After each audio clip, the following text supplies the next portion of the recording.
خبروں سے آگے میں آج شام، کیا امریکہ کے ساتھ اسٹریٹجک معاہدہ افغانستان میں امن کی ضمانت ہو سکتا ہے؟ پہاڑی علاقوں تک جائے بغیر چٹانیں سر کرنے کا ایکسپیرینس کیسے حاصل کیا جا سکتا ہے؟ اور ملیے 3 بہنوں سے جو اپنے ہائی پروفائل کیریئرز چھوڑ کر بھی کامیابی کا مزہ چکھ رہی ہیں۔ یہ ہے وائس آف امریکہ کی پیشکش خبروں سے آگے۔ السلام علیکم، وائس آف امریکہ واشنگٹن سے یہ ہے پروگرام خبروں سے آگے اور میں ہوں سارا زمان۔ آج کے شو میں ہم پاکستان میں گیس کے بحران پر قابو پانے کے حوالے سے بھی بات کریں گے، جس میں شامل ہوں گی آپ کی رائے اور تجاویز بھی۔ پروگرام شروع کریں گے ہم پاک افغان خطے سے۔ سال 2014 کے بعد افغانستان میں امریکہ کا کیا کردار ہوگا؟ اس حوالے سے افغان صدر حامد کرزئی اور امریکی صدر براک اوباما نے اس ہفتے ایک سمجھوتے پر دستخط کیے ہیں، جس کے تحت امریکہ آئندہ 10 سال تک افغانستان کو فوجی اور معاشی مدد فراہم کرتا رہے گا۔ لیکن بہت سے حلقوں میں یہ سوال بھی اٹھایا جا رہا ہے کہ کیا یہ منصوبہ افغانستان میں امن کی ضمانت بھی بن سکتا ہے؟ ندیم یعقوب بتا رہے ہیں کہ ماہرین کی نظر میں ایسے کسی بھی سمجھوتے کی کامیابی کے لیے عسکریت پسندوں کی کارروائیاں ختم کرنا بے حد اہم ہے۔ تفصیلات آئیے دیکھتے ہیں۔ امریکی افواج اور افغان سیکیورٹی فورسز ساتھ ساتھ جنگ لڑ رہی ہیں اور دونوں مل کر وہاں افغان پولیس اور فوج کی تربیت پر توجہ دے رہی ہیں۔ ملک کی معیشت کو سہارا دینے کے لیے اربوں ڈالر لگائے جا چکے ہیں۔ اب امریکہ اور افغانستان نے ایک معاہدہ کیا ہے جس کے تحت امریکہ سن 2014 کے بعد بھی افغانستان میں موجود رہے گا۔ نیٹو اور اس کے ساتھی سن 2014 کے بعد بھی نہ تو اسے چھوڑ سکتے ہیں اور نہ ہی چھوڑیں گے۔ ہم نے ابھی تک جو کامیابی حاصل کی ہے، ہماری حمایت اور مدد سے اسے یقینی بنانے اور تحفظ دینے کے لیے کوششیں جاری رہیں گی۔ امریکہ کے فوجی حکام کا کہنا ہے کہ انہیں افغان سیکیورٹی فورسز کی تربیت کے لیے 2014 کے بعد بھی وہاں رہنا ہوگا۔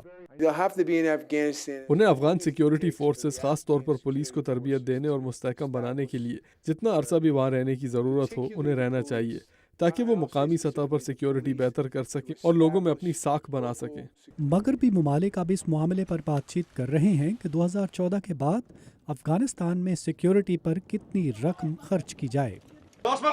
تجزیہ کاروں کا کہنا ہے کہ یہ بہرحال 100 ارب ڈالر سے کم ہوگی جو اس وقت سالانہ افغانستان میں خرچ ہو رہے ہیں۔ ماہرین کا کہنا ہے کہ ان اقدامات کا تب تک فائدہ نہیں جب تک عسکریت پسندوں کی کارروائیوں پر قابو نہیں پایا جا سکتا۔ واشنگٹن میں تحقیقی ادارے بروکنگ سے منسلک سینئر فیلو مائیکل او ہینلن کہتے ہیں کہ اس حوالے سے پاکستان کا کردار اہم ہے۔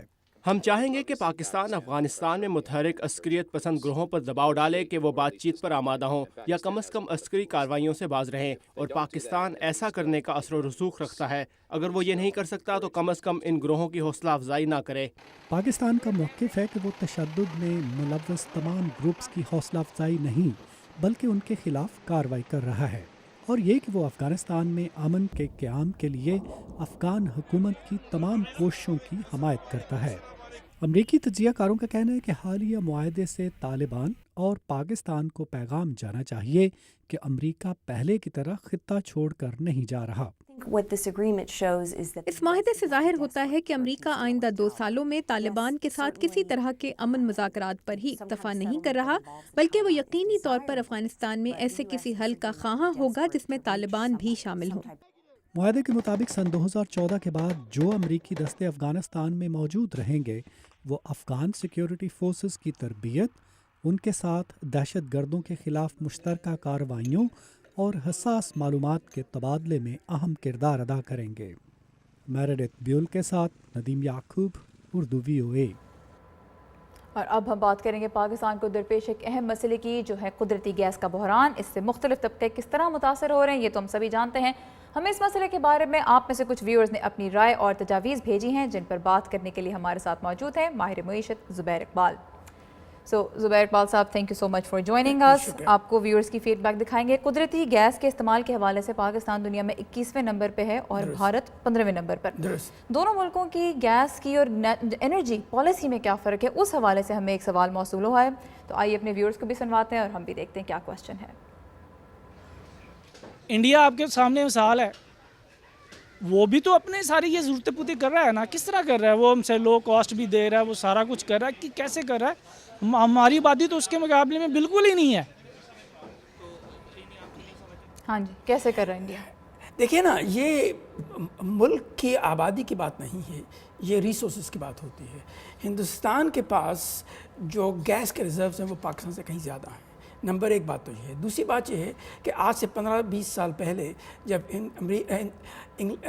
ہندوستان کی انڈسٹریل ڈیولپمنٹ تیز شروع ہوئی تھی تو اس وقت ان کو بھی شارٹیجز ہونی شروع ہو گئی تھیں.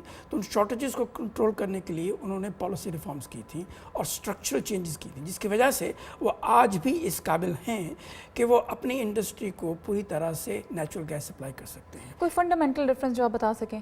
فنڈامنٹل ڈفرینس بیسکلی یہی ہے. ایک تو ان کے ہاں کیپیسٹی پروڈیوس زیادہ ہے، اور دوسری بات یہ ہے کہ پاکستان میں پچھلے کئی سالوں سے یہ کوشش ہی نہیں کی گئی کہ نیچرل ریسورسز کو ایکسپلائٹ کیا جا سکے یا فورکاسٹ کے بعد نئی سورسز آف سپلائی کو کریٹ کیا جا سکے. اس میں امپورٹس بھی شامل ہیں، ڈومیسٹک پروڈکشن بھی شامل ہے. ٹھیک ہے، آپ نے ریسورسز کے اور امپورٹ کی بات کی. اب Pakistan Iran gas pipeline کا منصوبہ بڑے زور و شور سے ڈسکس ہو رہا ہے. امریکہ نے اپنے تحفظات کا اظہار بھی کیا ہے.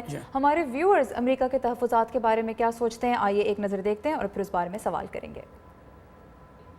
کہ ہم لوگوں نے اس کو اپنا ایک الائے سمجھا، اس نے ہمیں اپنا الائے کہا. جب ہمیں سب سے زیادہ ضرورت ہے گیس کی تو اس نے ہم پہ سینکشنز لگانے کی دھمکی دی ہے.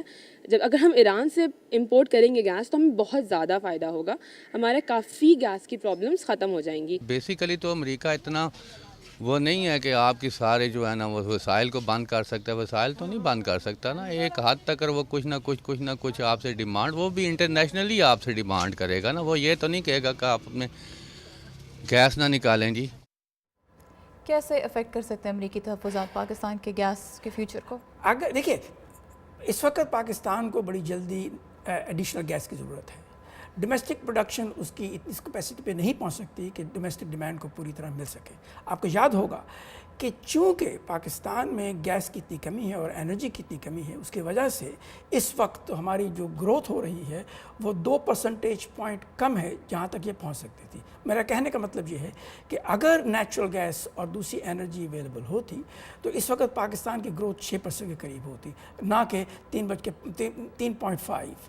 تو اسی لیے میں یہ کہنا چاہتا ہوں کہ نیچرل گیس اور دوسری انرجی سورسز کو پیدا کرنا انتہائی ضروری ہے. اسی معاملے میں پاکستان اور ایران کی جو پائپ لائن کی بات ہو رہی تھی وہ ایک بڑی اہمیت رکھتی ہے. کوشچن صرف یہ ہو جاتا ہے کہ کیا یہ نیچرل گیس اگر ایگریمنٹ ہو بھی جائے تو کیا فوراً مل جائے گی، جبکہ شارٹیجز اتنی ہیں نہیں. یہ 2015 سے پہلے یہ گیس نہیں مل سکے گی. لیکن امریکہ کے تحفظات کسی طرح سے نقصان پہنچا سکتے ہیں پاکستان کو؟ درست ہے، یہ تو درست ہے، نقصان تو یقیناً پہنچا سکتے ہیں، کیونکہ اگر پاکستان اس ایگریمنٹ کر لیتا ہے تو پھر امریکہ کے جو قانون کے تحت جو ریسٹرکشنز لگ سکتی ہیں اس کی وجہ سے پاکستان پہ برے اثرات ہو سکتے ہیں. مطلب صرف یہی ہے کہ آیا یہ ضروری ہے کہ نہیں، کیونکہ اگر یہ گیس آج سے 3 سال بعد سپلائی ہوگی تو کوئی ضروری نہیں کہ امریکہ جو ہے وہ اس قسم کی ریسٹرکشنز لگائے، کیونکہ آخر کار امریکہ اور ایران کے درمیان جو اس وقت نیگوسیشنز ہو رہی ہیں وہ زیادہ دیر تو نہیں چل سکتی، وہ زیادہ سے زیادہ 1 سال میں ختم ہو جانی چاہیے. یہ بتائیے، ڈومیسٹک لیول پر بھی گیس کا بحران کم کرنے کے حوالے سے کچھ میجرز لیے جا سکتے ہیں. کچھ لوگوں نے ہمیں تجاویز بھیجی ہیں، آئیے ایک نظر دیکھتے ہیں. عوام جلدی حکومت سے بڑا ایکسپیکٹیشن کرتی ہے کہ کوئی نئی حکومت آئے گی، وہ جادو کی چھڑی چلائے گی اور سب کچھ آنن فنن ٹھیک ہو جائے گا. عوام کو بھی ٹھیک کرنا چاہیے. وہ یہ کہ بجلی یا گیس کے جو بلز ہیں گیس کی چوری نہ کریں. اگر کوئی چوری کر رہا ہے تو وہ فوراً متعلقہ حکام کو ان کو اطلاع دیں تاکہ جو چوری ہو رہی ہے ان کا بھی اثر جو بل پے کرتے ہیں ان پہ نہ پڑے. اتنی مہنگی گاڑیاں ہیں، ایم پریٹی شیور کہ وہ لیکوڈ پیٹرولیم بھی افورڈ کر سکتے ہیں. تو ایک سٹینڈرڈ ہو کہ کون سی گاڑیاں CNG پہ چلتی ہیں، کون سی نہیں چلتی ہیں، ڈومیسٹک کتنی جائے گی، اور پھر ہم لوگ انویسٹ کریں اپنی انٹرنل گیس کو ڈھونڈنے میں. جی یہ بہت انٹرسٹنگ سوال ہے. وہ اس لیے کہ اس میں 2 قسم کے آسپیکٹ پیدا ہوتے ہیں. ایک تو یہ کہ کیا ہم لوگ ڈسکریمنیٹ کرنے کے قابل ہیں. کیا ہمیں یہ چاہیے ہے کہ ہم بڑی گاڑی والوں کو زیادہ چارج کریں اور چھوٹی گاڑی والوں کو زیادہ کم چارج کریں CNG کے لیے؟ یہ ایسا یا سیپریٹ کر دیں کہ بعض مہنگی گاڑیوں کو CNG ڈلیور ہی نہ کی جائے، ان کو کہا جائے آپ کے پاس پیسے ہیں آپ پیٹرول ڈلوائیں. نہ یہ دیکھیں، جب آپ کسی مارکیٹ میں ڈسکریمنیشن شروع کر دیتے ہیں تو وہاں پر انیفیشنسی پیدا ہو جاتی ہے. پرائس ایک ہی رکھنی چاہیے, صرف یہ جو مارکیٹ فورسز ہیں ان کو استعمال کرنا ضروری ہے. یہ اگر آپ نے اس سے امپلیسٹ سبسڈی دینی شروع کر دی تو پھر اور معاملے خراب ہو جائیں گے, کیونکہ وہ امپلیسٹ سبسڈی جو ہے وہ ظاہر ہے بجٹ میں جائے گی. آپ کے بجٹ میں اتنی قوت نہیں کہ وہ اس قسم کی مزید سبسڈیز کو ہینڈل کر سکے. یہ بتائیے, ابھی ویسٹیج کی ہی ہم بات کر رہے تھے, ورلڈ بینک نے ایک لون اپروو کیا ہے ریسنٹلی جس سے ویسٹیج کم کرنے کے لیے پروجیکٹ سٹارٹ کیے جائیں گے. اگلے اگر 5 سالوں کا عرصہ دیکھا جائے, کیا ہم اس پوزیشن میں ہیں کہ ہم یہ توقع کر سکیں کہ پاکستان میں گیس کرائسس کچھ کم ہو سکے گا؟ دیکھیے, گیس کرائسس کو کم کرنے کے لیے آپ کو 2 چیزیں کرنی ہوں گی. ایک تو یہ ہے کہ آپ کو اپنی کنزمپشن میں ایفیشنسی پیدا کرنی ہوگی. آپ کے پاس جو ٹیکنالوجی ہے وہ بڑی خراب ٹیکنالوجی, بڑی پرانی ٹیکنالوجی ہے جو بیسک انرجی ریسورسز کو بڑے غلط طریقے سے استعمال کرتی ہے. ایک تو بات اس میں پیسے لگیں گے, یقیناً اس میں نیا انویسٹمنٹ کرنا پڑے گا. دوسری مشکل جو ہے وہ یہ ہے کہ جہاں تک جو آج کل پلفریج ہو رہی ہے, جو ویسٹ ہو رہا ہے, وہ انسٹیٹیوشنل پلفریج ہے اور انسٹیٹیوشنل ویسٹ ہے. وہ ایک انڈیویجول کی چوری نہیں ہے, وہ انسٹیٹیوشنل چوری ہے. اس کو کنٹرول کرنے کے لیے پولیٹیکل ول چاہیے. اس پولیٹیکل ول کے لیے آپ کو کسی قسم کے میجر اسٹرکچر ریفارمز کی ضرورت نہیں ہے, آپ کو انفورسمنٹ کی ضرورت ہے. اور اس انفورسمنٹ کے ساتھ ساتھ آپ کو یہ ضروری ہوگا کہ وہ انسٹیٹیوشنز جو اس وقت چوری کر رہے ہیں وہ کیوں کر رہے ہیں؟ وہ اس لیے کر رہے ہیں کہ ان کے پاس ریسورسز نہیں ہیں. ان ریسورسز کو پیدا کرنے کی ان کو کیپیسٹی دینی ضروری ہوگی. زبیر صاحب, آپ کا بہت بہت شکریہ. As always it was a pleasure having you. بہت کچھ سیکھا ہم نے آپ سے. آپ کو اپنے پروگرام میں دعوت دیتے رہیں گے. یہاں پر ہم لیں گے ایک چھوٹا سا بریک, جس کے بعد آپ کو ملوائیں گے 3 ایسی بہنوں سے جنہوں نے دفتر چھوڑ کر کچن کا رخ کیا اور پہلے سے بھی زیادہ کامیابی حاصل کر رہی ہیں. ان کی مزیدار کہانی اس بریک کے بعد.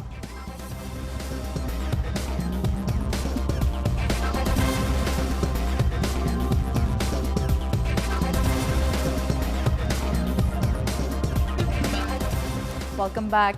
بہت سے لوگوں کے لیے اپنا کاروبار شروع کرنا ایک مشکل کام ہوتا ہے, کیونکہ اس میں محنت کے ساتھ ساتھ بعض اوقات سرمایہ ضائع ہونے کا خدشہ بھی رہتا ہے.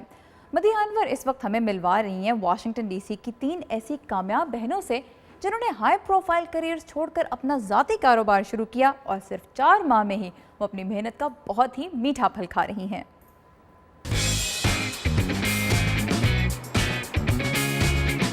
اس وقت ہم لوگ موجود ہیں واشنگٹن ڈی سی کے ایک اہم ایریا جارج ٹاؤن میں, اور یہاں پر آج ہم ملنے جا رہے ہیں 3 ایسی بہنوں سے جنہوں نے مختلف فیلڈز کے اپنے کیریئر کو چھوڑ کر ایک بزنس کا سوچا اور وہ بہت سکسیسفل ہیں.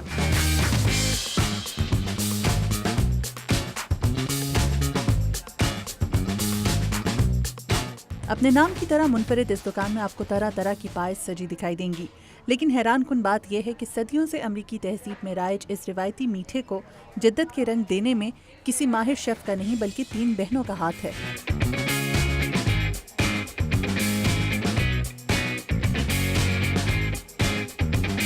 تین ایسی بہنیں جن کا بچپن والدہ کے ساتھ کچن میں پائز بناتے گزرا, اور جنہوں نے فائنانس اور فیشن جیسے شعبوں میں اپنے کامیاب کیریئرز کو خیر بات کہہ کر پائز سسٹرز کی بنیاد ڈالی.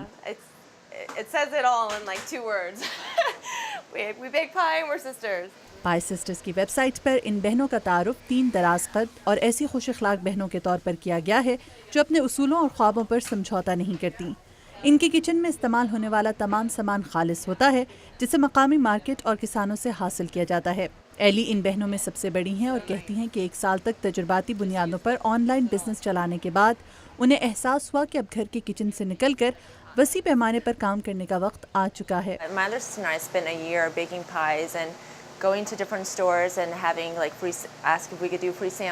ہم نے 1 سال تک مختلف سٹورز میں اپنی پائز کو بطور نمونہ مفت رکھا تاکہ لوگوں کی رائے جان سکیں.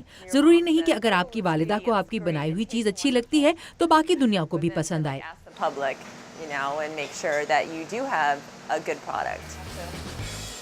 کچن میں تینوں بہنوں کی ذمہ داریاں مختلف ہیں. ایلی اور سب سے چھوٹی بہن کیتھرین کا کام پائے کے لیے آٹا گوندھنا اور اس آٹے کو بیلنا ہے, جسے پھر سانچے میں پائے کی شکل دی جاتی ہے.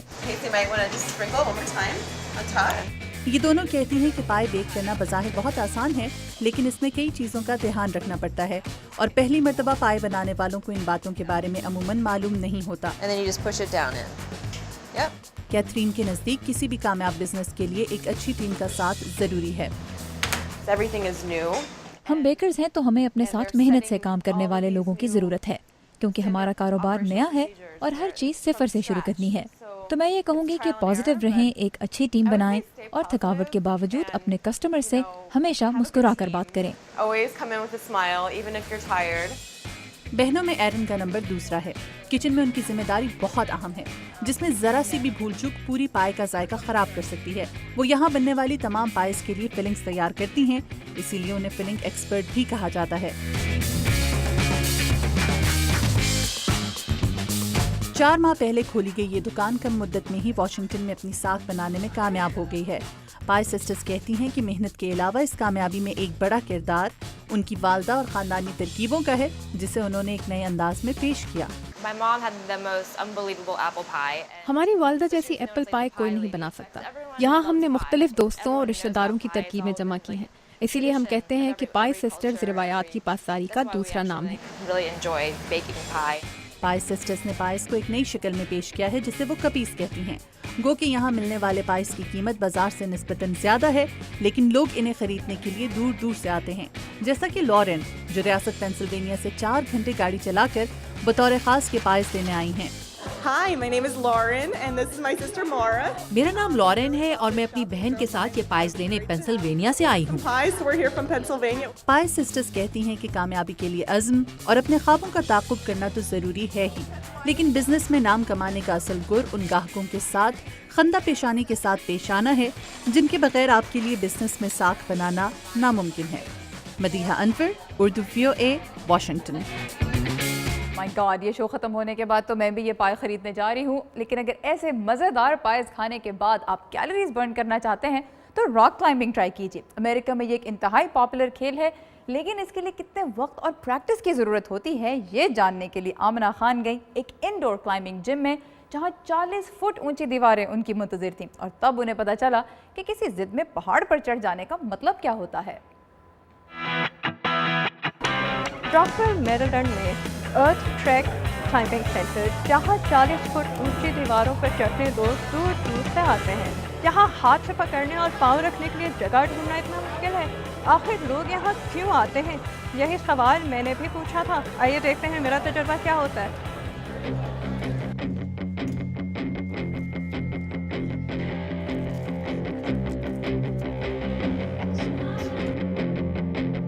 That's a big wall, but let's see what happens.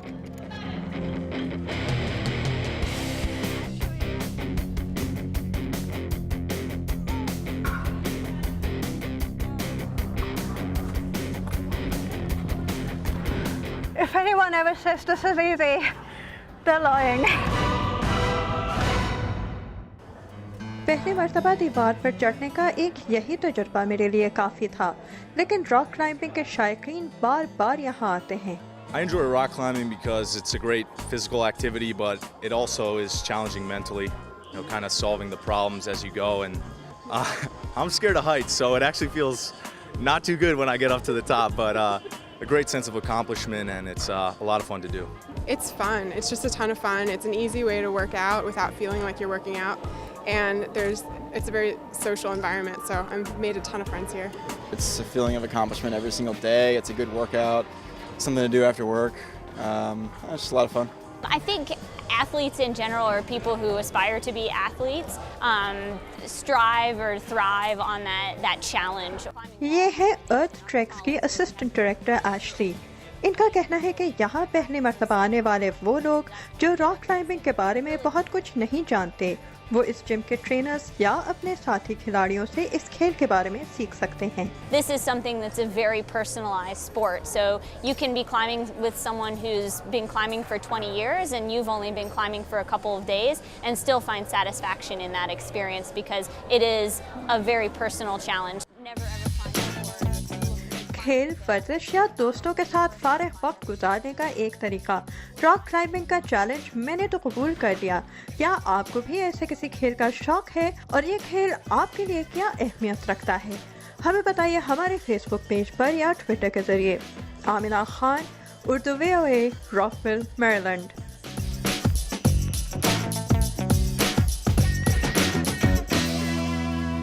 واو، اچھا خاصا چیلنجنگ سپورٹ ہے، لیکن اگر راک کلائمبنگ آپ کے بس کی بات نہیں ہے تو ہمارے ساتھ ہی رہیے.